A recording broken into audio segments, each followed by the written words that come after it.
నమస్కారం. ఆధ్యాత్మిక సుధాసాగరం ధర్మ సందేహాలు కార్యక్రమానికి స్వాగతం. ధర్మో రక్షతి రక్షితః. ధర్మాన్ని రక్షిస్తే ఆ ధర్మం మనల్ని రక్షిస్తుంది. మన భారతీయ సంస్కృతి సంప్రదాయాలు ఆచార వ్యవహారాలకి అనుగుణంగా ఒక్కో ప్రాంతం వాళ్ళు కొన్ని రకాల ధర్మాల్ని ఆచరిస్తూ ఉంటారు. చాలా సందర్భాల్లో చేయవచ్చో చేయకూడదో, చేస్తే ఏమవుతుందో, చెయ్యకపోతే ఎలాంటి పరిణామం సంభవిస్తుందన్న సందేహాలు చాలా మందిని కలవరు పెడుతూ ఉంటాయి. అటువంటి వారి ధర్మ సందేహాలకు శాస్త్రీయ సమాధానాలు అందించడానికి మన ముందున్నారు ప్రముఖ ఆధ్యాత్మికవేత్త, రచయిత, కాశీ కవి, శతావధాని శేఖర, విద్యా వారిధి, మీ అందరికీ సుపరిచితులైన డాక్టర్ పాలపర్తి శ్యామలానంద ప్రసాద్ గారు. వారితో మాట్లాడి మరిన్ని విషయాలు వారి మాటలో తెలుసుకుందాం. ఈనాటి కార్యక్రమాన్ని ప్రారంభిద్దాం. నమస్కారం అండి. శ్రీమాత్రే నమః. నమస్కారం. ధర్మస్య జయోస్తు. మొదటి ఉత్తరం చూద్దామండి. హైదరాబాద్ నుంచి రోహిత్ రాస్తున్నారు. ప్రదోష కాలంలో ఈశ్వరారాధన ప్రాముఖ్యత ఏమిటి తెలియచేయగలరు అంటూ రాస్తున్నారు. ప్రదోషకాలం అనగా పగటికి రాత్రికి మధ్యన వచ్చేటువంటి సంధ్య. ఈ ప్రదోషం పరమేశ్వరునికి చాలా ప్రీతిపాత్రమైన సమయం. ప్రతిరోజు ప్రదోషంలో స్వామివారు సంధ్యా తాండవం చేస్తారు. ఆయన చేసే సంధ్యా తాండవం ద్వారా 14 లోకాలకు క్షేమం కలుగుతుంది. సమస్త దేవతలు, రాక్షసులు, యక్షులు, కిన్నరులు, కింపురుషులు, మహర్షులు అందరూ వీక్షించేటువంటి గొప్ప సంధ్యా తాండవం. ఆయన సంధ్యానట అనేది కూడా ఆయన ఒక్కొక్క పేరు. అటువంటి ఈ ప్రదోష కాలం, దానిని మనకు దోష అంటే రాత్రి అని అర్థం. ప్రదోష అనే మాటలో దోషం ఉంది అని అనుకోకండి. దోష అంటే రాత్రి శబ్దానికి, రాత్రికి అర్థం కనుక రాత్రికి ముందు భాగము, అక్కడి నుంచి మనం రాత్రిలో ప్రవేశిస్తాం కనుక దానికి ప్రదోషము అనే పేరు వచ్చింది. కాలములలో మనకు ప్రాతః, ప్రదోష, ఇట్లా ఆయా సమయములకు ఆ పేరు పెట్టడం జరిగింది. కనుక రాత్రికి ముందు భాగంలో అస్తమయ సమయంలో మనం ఈశ్వరారాధన చేసినట్లయితే ఈశ్వరునకు చాలా ఇష్టమైన సమయం కనుక మన ఆరాధనకు వెంటనే ఆయన సంతోషిస్తారు. కనుక సంధ్యా సమయంలో, సాయం సంధ్యా సమయంలో మనం చేయవలసినటువంటి సంధ్యావందనాదులను నక్షత్రములు రాకముందే చేసి వెంటనే ఈశ్వరారాధన కనుక చేసినట్లయితే దానికి స్వామి చాలా సంతోషిస్తారు. కనుక ప్రదోషకాలంలో తప్పకుండా మనందరము శివాలయమునకు వెళ్ళి అక్కడ ప్రదక్షిణం చేసి అక్కడ ఉండేటువంటి గర్భాలయంలో ఉండేటువంటి శివలింగాన్ని దర్శనం చేసుకున్నట్లయితే ఏ రకమైన గ్రహ దోషములన్నీ తొలగిపోతాయి. ఏ దోషమునకైనా శివదర్శనము, శివార్చనము, శివాభిషేకం అనేది చాలా ప్రధానమైనటువంటి విషయం. అన్ని దోషాలు తొలగిపోతాయి. కాబట్టి మన ఇంట్లో శుభం జరిగినా అశుభం జరిగినా దేనికైనా తర్వాత తప్పకుండా మనం ఈశ్వరాభిషేకం చేయాలి. చేసినట్లయితే దానివల్ల వచ్చినవన్నీ కూడా దోషాలన్నీ తొలగిపోతాయి.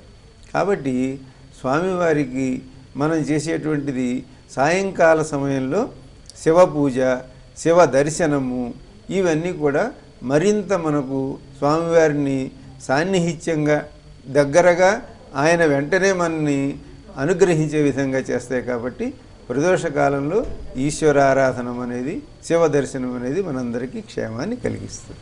మరో ఉత్తరం చూద్దామండి. గుంటూరు నుంచి సతీష్ రాస్తున్నారు. ఆంజనేయ స్వామికి సాష్టాంగ నమస్కారం చేస్తే శని పీడిస్తాడా తెలియచేయగలరు అంటూ రాస్తున్నారు.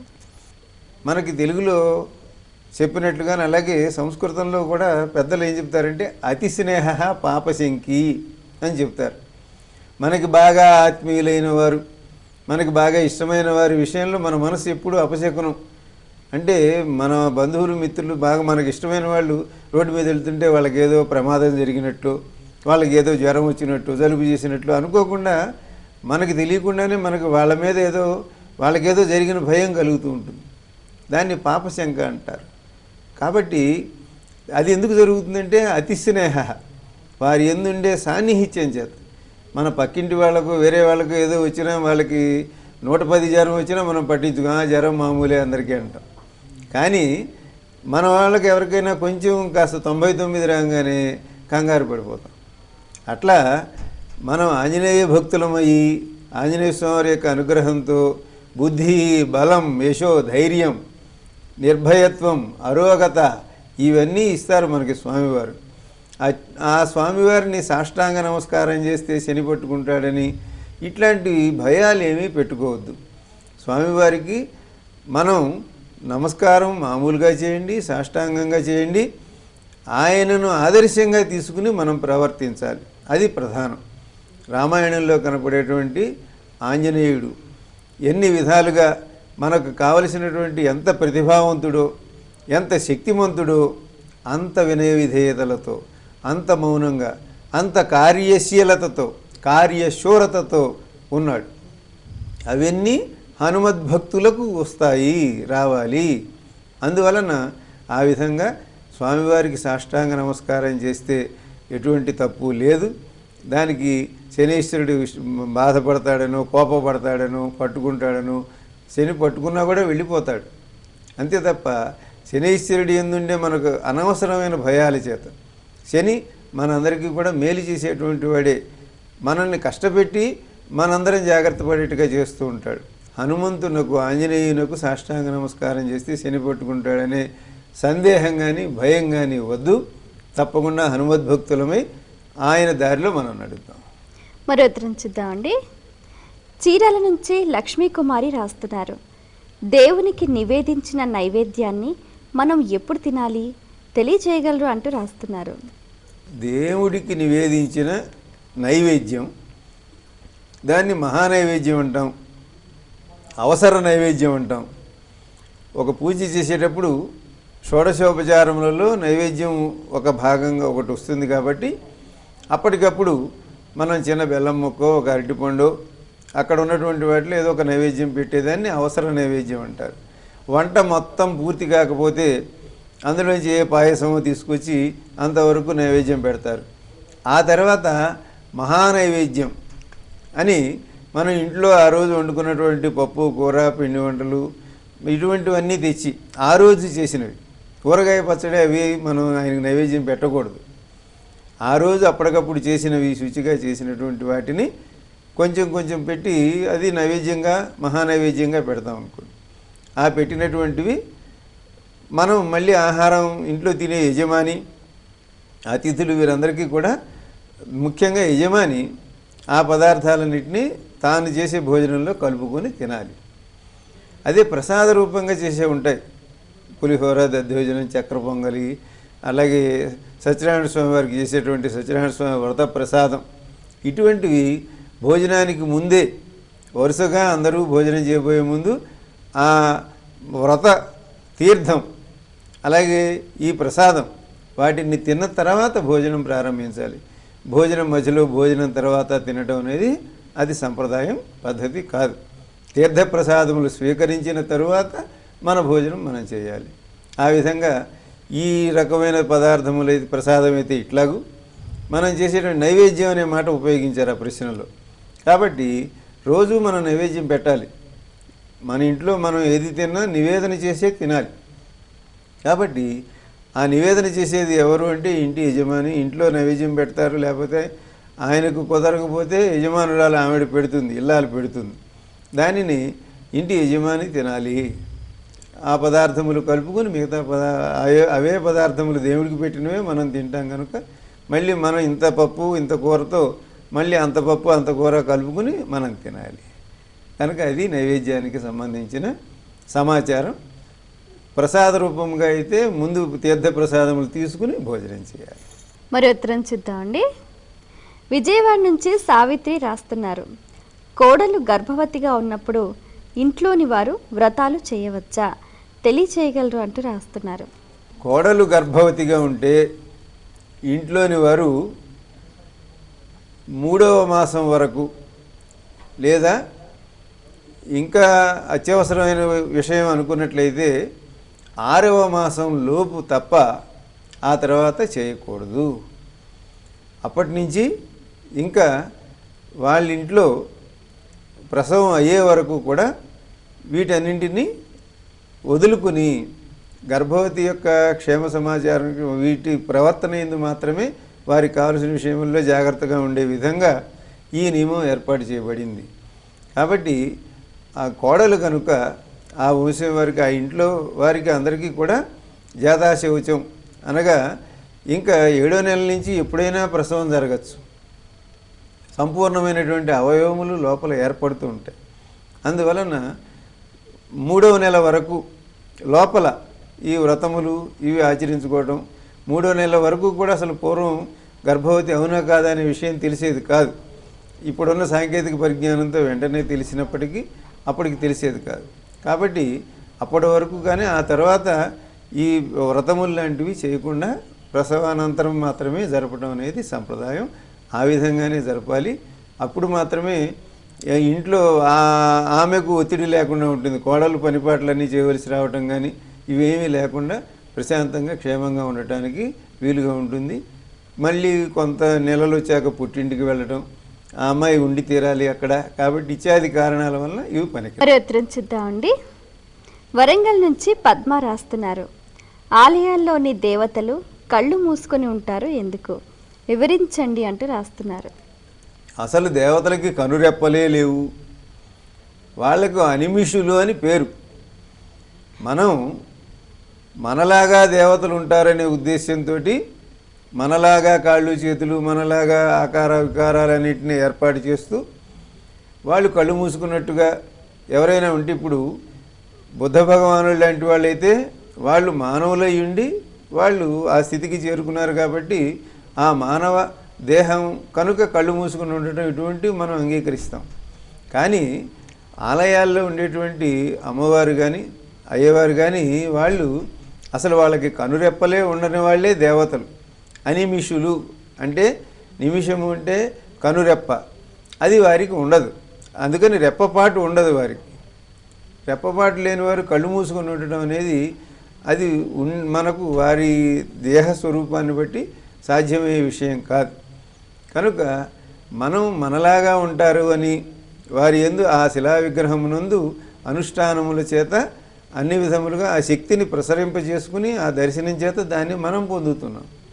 అందువలన మనం కూడా ధ్యానం చేస్తున్నట్టు కళ్ళు మూసుకుని ఉంటాం. కాబట్టి అట్లాంటి విగ్రహాలు ఎవరైనా చేసి ఉండొచ్చు. కానీ అసలు దేవతలకు కనురెప్పలే ఉండవు కాబట్టి వారు కనుమూసినట్టు ఉండటం కానీ అట్లా ఉండకూడదు. మామూలుగా కన్నులో కనుగుడ్డు ఇవన్నీ కూడా ఎదురుకుండా కనపడేట్టుగానే పెడతారు. కళ్ళు మూసుకొని ఉండటం అనేది మీరు ఎందుకు అడుగుతున్నారో తెలియదు. కానీ మనకు ప్రసిద్ధమైనటువంటి దేవతా స్వరూపంలో ఎక్కడ కూడా కళ్ళు మూసుకోవడం అనేది సరైనటువంటి విషయం కాదు. వారికి అసలు కనురెప్పలే ఉండవు. మానవులు తమను వారి యందు ఆరోపించుకుంటారు. మనం తినే పదార్థాలే వారికి నైవేద్యం పెట్టినట్టు మన రూపమే వారిలాగా అనుకుంటాం. కాబట్టి ఎవరైనా చిత్రకారులు లేకపోతే శిల్పులు ఆ విధంగా చేయవచ్చు. కానీ నిజానికి అది సత్యమైన విషయం కాదు. మరి ఉత్తరం చూద్దామండి. ఒంగోలు నుంచి సౌజన్య రాస్తున్నారు. స్త్రీలు పట్టీలు ఎందుకు వేసుకోవాలి, శాస్త్రీయత ఏమిటి తెలియచేయగలరు అంటూ రాస్తున్నారు. రజత లోహం మనం ఉపయోగించేటువంటి లోహములలో మనకు నాభి క్రింది భాగం నుంచి రజతాన్ని ఉపయోగించాలి. వెండిని పై భాగంలో ఉపయోగించకూడదు. ఇక్కడ స్వర్ణాన్ని బంగారాన్ని ఉపయోగించాలి. ఇక్కడి నుంచి ముఖ్యంగా మన చేతికి క్రింది భాగం నుంచి నాభి క్రింది భాగం నుంచి మనం వెండిని ధరించాలి. అది ఈశ్వరుని యొక్క అశురుపాతంగా చెప్పబడుతుంటుంది వెండి లోహం.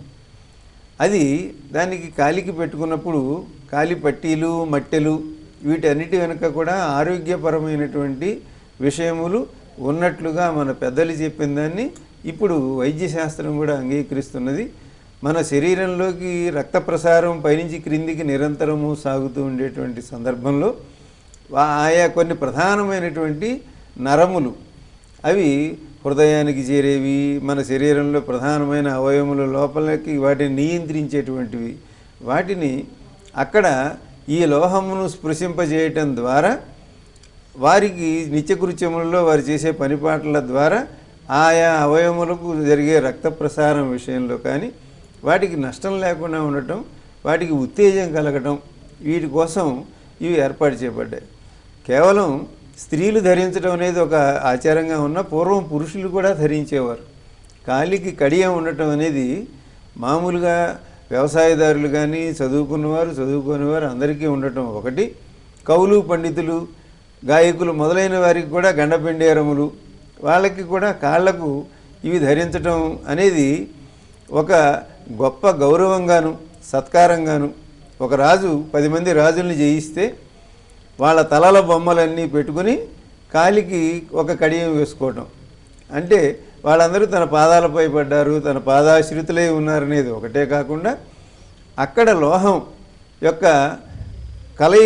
కదలిక చేత మనకు శీలమండలి దగ్గర ప్రధానమైనటువంటి నరములు కాలి వేళ్లల్లో, చేతి వేళ్లల్లో శరీర అవయవములకు సంబంధించిన రక్త ప్రసారానికి సంబంధించిన వ్యాధులను నివారించే శక్తులు ఎన్నో ఉన్నాయి. అందువలన మనకి చేతితో ఏ పూజ అయినా చేసేటప్పుడు ముద్రలు, అనేక విధములైన ముద్రలను మనం ఉపయోగించమని మనకు మన సంప్రదాయం చెబుతున్నది ఆగమశాస్త్రం. వీటన్నిటి వలన కూడా మన శరీరంలో ఉండే అనారోగ్యములు తొలగిపోతాయి. అదేవిధంగా కాలి పట్టీలు ధరించడం అనేది ఒక చిహ్నంగా, ఒక సంపదకు స్వరూపంగా ఉండటమే కాకుండా వారి శరీరంలో ఉండేటువంటి అనారోగ్యాన్ని తొలగించడానికి ఇవి పనికొస్తాయి. మరో ఉత్తరం చూద్దామండి. హైదరాబాద్ నుంచి అనంతవర్మ రాస్తున్నారు. పుట్టిన ప్రతి మనిషికి మోక్షం లభిస్తుందా, వివరించండి అంటూ రాస్తున్నారు. పుట్టిన ప్రతి మానవుడికి అనే ఒక ప్రత్యేకమైన అంశం కూడా ఉంది అందులో. పుట్టిన ప్రతి జీవికి, ప్రతి ప్రాణికి అని కాకుండా ప్రతి మానవుడికి అని కూడా అడుగుతున్నారు. అంటే జంతువునాం నరజన్మ దుర్లభం అని వివేక చూడమణిలో శంకరాచార్య స్వామి వారు చెప్పి ఉన్నారు. 84 లక్షల జీవరాశులు ఉన్నాయని, అందులో ఉత్తమమైనటువంటి జీవి మానవుడని చెప్పబడింది. కాబట్టి మానవుడు ఎందుకు ఉత్తముడు అంటే మిగిలిన ప్రాణుల్లాగానే ఆహార, నిద్ర, భయ, మైథునాలు అన్నీ సమానమే. అయితే విశేషమేమో బుద్ధి, జ్ఞానం. వీటి చేత మానవుడు ఈ పాంచభౌతికమైనటువంటి శరీరాన్ని మనం ఎందుకు పొందాము, దీన్ని నుంచి మనం పొందకుండా ఉండేటువంటి స్థితి ఏమిటి, జనన మరణ చక్రం. ఈ చక్రం నుంచి బయటపడటమే మోక్షం. మోక్షం అంటే ముక్తి, ముక్తి అంటే విడుదల. కాబట్టి ఒక జైల్లో బంధించిన వాడిని విడుదల చేసినట్లుగా ఈ పాంచభౌతికమైన దేహంలో పరమాత్మ స్వరూపం బంధించబడి ఉన్నది.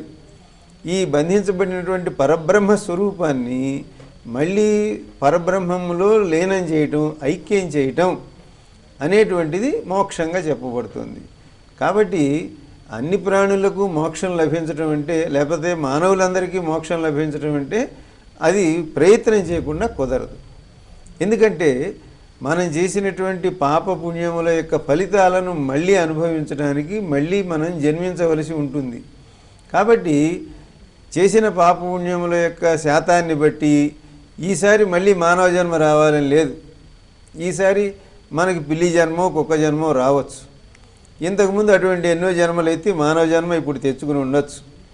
కాబట్టి ఇంత పైదాకా వచ్చి పరమపద సోపాన పఠం అని మనం ఆడుతూ ఉంటామే, ఈ పాములు నిత్యంలో దాంట్లో చివరి దాకా పైదాకా వచ్చి ఆ 99వ నెంబర్లో మనం పెద్ద అరుకాషుడు అనేటువంటి ఒక పాము బొమ్మ ఉంటుంది. అక్కడ దాకా వెళ్ళినవాడు ఆ పందెంలో అది పడితే మళ్ళీ 1వ నెంబర్కు వచ్చేస్తాడు. మళ్ళీ మొదలు నుంచి మొదలు పెట్టాల్సి ఉంటుంది. అందువలన ఇటువంటివేవి లేకుండా అవతలికి వెళ్ళిపోతే మనం పరమ పదానికి చేరుకున్నట్లు అవుతుంది. కనుక మానవులందరికీ మోక్షం లభించటం అనేది సాధ్యం కాదు. మనం దానికి తగినటువంటి అనుష్ఠానము, ఉపాసన, సత్కార్యాచరణ ఇత్యాదులన్నీ చేయటం ద్వారా మొత్తం ఈ జన్మలోనే వస్తుందని కాదు, కానీ కొంత ప్రయత్నం చేయగలిగితే చేసిన ప్రయత్నాన్ని బట్టి ఈ పెట్టుబడితో మళ్ళీ వచ్చే జన్మ వచ్చినా ఈ జ్ఞానం మన వెంట వస్తుంది. దానివలన అట్లా మళ్ళీ మానవ జన్మ వచ్చి మళ్ళీ ఆ తర్వాత ఇంకా పూర్తి ప్రయోజనం, మన ఫలితాన్ని పొందగలిగే స్థితిలో మోక్షాన్ని పొందుతాం అనేది ఇప్పుడు మనకున్న వేదాంత స్వరూపాన్ని బట్టి మనకు వేదము కానీ, ఉపనిషత్తులు కానీ, దర్శనములు కానీ ఇవన్నీ చెబుతూ ఉన్నాయి. కాబట్టి ఆ విధంగా మానవుడు మోక్షాన్ని సాధించే అర్హత గల ప్రాణి తప్ప అందరికీ రాదు. చాలా సంతోషం అండి. మీ సమయాన్ని కేటాయించి మా ప్రేక్షకుల ధర్మ సందేహాలకు శాస్త్రీయ సమాధానాలు అందించినందుకు ధన్యవాదాలు. సందేహ నాశోస్తు. వీక్షించారు కదండి, ఇది వాళ్ళ ధర్మ సందేహాలు కార్యక్రమం. మీకు కూడా ఏవైనా ఆధ్యాత్మిక ధర్మ సందేహాలు కలిగితే మా ఈ కార్యక్రమానికి మీ సందేహాల్ని క్లుప్తంగా, సూటిగా, స్పష్టంగా పోస్ట్ కార్డుపై లేదా ఈమెయిల్ ద్వారా రాసి పంపించండి. మా చిరునామా ధర్మ సందేహాలు, కేర్ ఆఫ్ భక్తి TV, road number 92, Jubilee hills, Hyderabad 5,96,000. మా ఈమెయిల్ ఐడి bhakti@gmail.com. మరో కార్యక్రమంలో మీ సందేహాలు మా పండితుల సమాధానాలతో మళ్ళీ కలుసుకుందాం. అంతవరకు సెలవు. నమస్కారం.